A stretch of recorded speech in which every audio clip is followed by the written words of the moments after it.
দমের ঘোর থেকে আমি এখনো বের হতে পারি না। হ্যাঁ, আমার এখনো মনে হয় যে শাহজাহান ইসলাম নূর থেকে বের হতে আমার আসলে সময় লাগবে। এত ইন্টারেস্টিং অ্যান্ড এত হিপনোটাইজিং একটা ক্যারেক্টার, আর আমাদের জার্নিটা আসলে কিছু মেথডের উপর সেট করা হয়। সো আমরা আসলে এত বেশি ইমোশনালি ইনভলভ ছিলাম।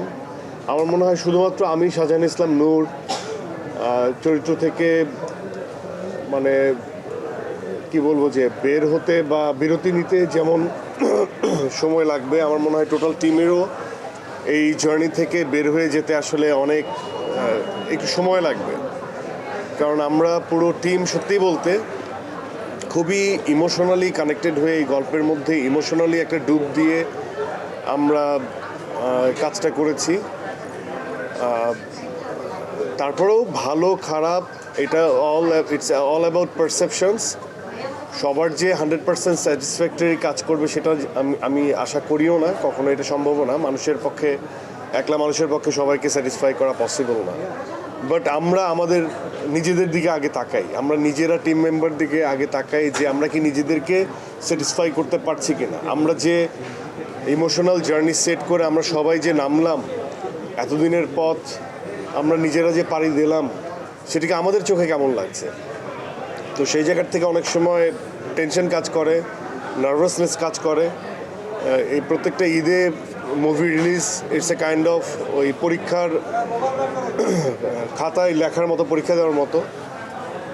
তো সেই জায়গার থেকে আমরা নিজেরা অনেকাংশে স্যাটিসফাইড যে আমরা যেটা বানাতে চেয়েছিলাম সেটা আমরা দর্শক পর্যন্ত ডেলিভার্ড করতে পেরেছি।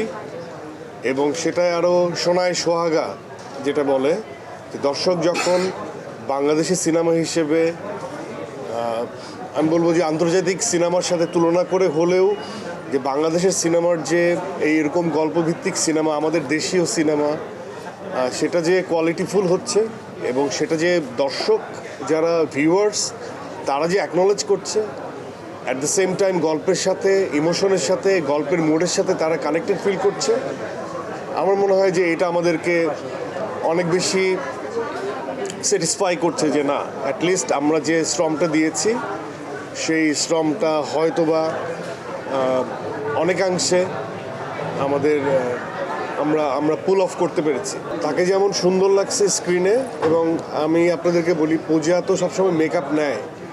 দমে আমার টিম সেট করে দিছিল যে মেকআপবিহীন পূজাকে আমাদের দরকার। তো একটা মানুষ মেকআপ ছাড়াও যে অনেক বেশি সুন্দর, হ্যাঁ, তো সেটা আমার মনে হয় যে শাহজাহান ইসলাম নূরের বউ রানীকে যথেষ্ট সুন্দরী মনে হয়েছে। যে আমি শাহজাহান ইসলাম নূর বাংলাদেশি মুসলমান, মনে রেখো এই কথাটা কেন বলছি এবং এই কথাটা কেন বলি আমরা। হ্যাঁ, তো বাংলাদেশ বলতে আমার রানী, আমার মা, আমার দেশ, আমার বাপের ভিটা, অনেক কিছু। মুসলমান এটা আমার ধর্ম, আমি মুসলিম, আর এই কথাগুলো মনে রাখতে বলছি। তো এই কথাগুলো, এই লোকেশনগুলো, এই চরিত্রগুলোর সাথে দম ইটস এ মেটাফোর। মানে অনেকগুলো দম যখন এক হয় তখন আসলে দমদার হয় জিনিসটা। আসলে দমটা ওই বলে না যে অনেকগুলো লাঠি যখন একযোগ হয় তখন ভাঙাটা খুব কঠিন হয়। তো দমটা হচ্ছে এরকম, ইটস এ মেটাফোর, যে কোনো কিছু করতেই একাগ্রতা লাগে এবং দম লাগে। তো আমরা একাগ্রতাকেও এই যে আমি মানে একদম নিজেকে স্থির করে ফেললাম যে না, আমার এটাকে করতেই হবে।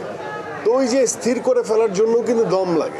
আমার ভক্তদেরকে আমি বলি যে কোনো কিছুই বাড়াবাড়ি ভালো না। হ্যাঁ, কম্পিটিশন শুড বি দেয়ার, এবং ভক্তরা আসলে কারো কথাই শুনে না, শুনতে চায় না। একটা পর্যায়ে তারা পার্সোনালি নিয়ে নেয় সব কিছু। তো আমি আমার দর্শকদের বলতে পারবো যে দেখো, কম্পিটিশন, তোমরা যার ভক্ত তার মান সম্মান রক্ষার্থেও তোমরা যখন কম্পিটিশন নিয়ে কথা বলবা, তোমরা তো শিক্ষিত, তো তোমরা গল্প নিয়ে কথা বলবা, তোমরা গল্পের আন্ডারস্ট্যান্ডিং থেকে কথা বলবা, যে তোমরা যার ভক্ত সে আসলে তার পারপাসটা কী, সে কেন আসছে এই ইন্ডাস্ট্রিতে, কী সার্ভ করতে চায়। আর যেগুলো নোংরামি সেগুলোর থেকে তোমরা দূরে থাকলে ভালো। আর তারপরেও তোমাদের আসলে বলে লাভ হয় না, তোমরা যা খুশি তাই করতে থাকো। বাট দিনের শেষে আমার মনে হয় যে কোনো একটা বাজে কথা সেটাকে অনেক বেশি অ্যাকনোলেজ করার কিছু নাই। কারণ পৃথিবীতে অহেতুক বা ইললজিক্যাল কথা যারা বলে তারা আসলে অহেতুক বলে। তারা কেন বলে? অস্তিত্ব রক্ষার্থে, নিজেদের অস্তিত্ব টিকে রাখার জন্য। সো অস্তিত্ব টিকে রাখার জন্য অহেতুক লজিক যারা দেয় তাদের কথার অ্যান্সার দেওয়াটা খুব বেশি ইম্পর্টেন্ট না। তো বাহাস জ্ঞানী মানুষ থেকে জ্ঞানী মানুষের হইলে ভালো। হ্যাঁ, জ্ঞানী আর একটা জ্ঞান আর একটা বেগুন হইলে সমস্যা, তখন তর্ক হয়, যুদ্ধ হয়। সো আমি বলবো যে তোমরা যারা শিক্ষিত তারা ঝগড়া করো না।